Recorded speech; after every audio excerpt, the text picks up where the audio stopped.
ये क्वेश्चन देख रहे हो, मेजॉरिटी एलिमेंट।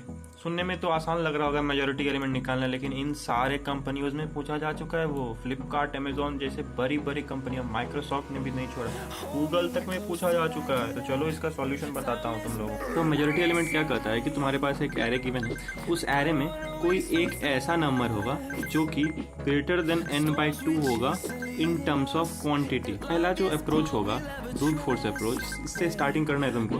तो उसमें क्या करोगे तुम कि हर एक एलिमेंट के लिए चेक करोगे और उसका काउंट कितना होता है वो भी चेक करोगे। पहले इस 2 के लिए चेक करोगे कि कितने बार ये अकर हो रहा है, फिर इस 2 के लिए चेक करोगे, फिर इस 3 के लिए, फिर इस 3 के लिए, फिर इस 1 के लिए, फिर इस 2, फिर इस 2 के लिए। इसमें क्या हो जाएगा, तुम्हारा time complexity O of n² हो जाएगा और space complexity big O of 1 हो जाएगा। और कैसे n² होगा, क्योंकि तुम 2 लूप चलाओगे, एक लूप जो एलिमेंट तुम सेलेक्ट कर रहे हो उसके लिए और दूसरा लूप पूरे एरे में ट्रैवल करने के लिए, तो n² हो जाएगा।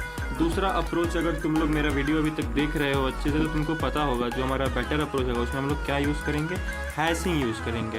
हैशिंग का यूज़ कर लेंगे और एक हैश मैप बना लेंगे जिसमें कि हम लोग अपना एलिमेंट और उसका काउंट को स्टोर कराएंगे। तो जैसे कैसे स्टोर कराएंगे, एरे में ट्रैवल कराएंगे और जो भी हमारा एलिमेंट होगा, जैसे यहाँ पे 2 आया और स्टार्टिंग में कुछ नहीं था तो 1 हो गया, फिर से 2 इनकाउंटर हो रहा है तो 1 कट के 2 हो जाएगा, फिर 3 आया तो 1 हो जाएगा, फिर 3 आएगा 2 हो जाएगा। तो इसी तरह से हम अपने पूरे एरे में ट्रैवल करके इस हैश मैप को तैयार कर लेंगे और लास्ट में वापस से इसमें ट्रैवल कर लेंगे और देख लेंगे कि कौन सबसे ज़्यादा मैक्सिमम है और n/2 से वो ग्रेटर है या फिर नहीं है। लेकिन इसमें एक और दिक्कत है। क्या दिक्कत है इसमें, टाइम कॉम्प्लेक्सिटी तो तुम्हारा big O ऑफ 2n लगेगा जो कि अप्रॉक्स होता है big O ऑफ n के, लेकिन स्पेस कॉम्प्लेक्सिटी तुमको big O ऑफ n हो जाएगा क्योंकि तुम एक एक्स्ट्रा स्पेस यूज कर रहे हो हैश मैप का। ठीक है, तो अब हम लोग आते हैं अपने ऑप्टिमल तरीका पे।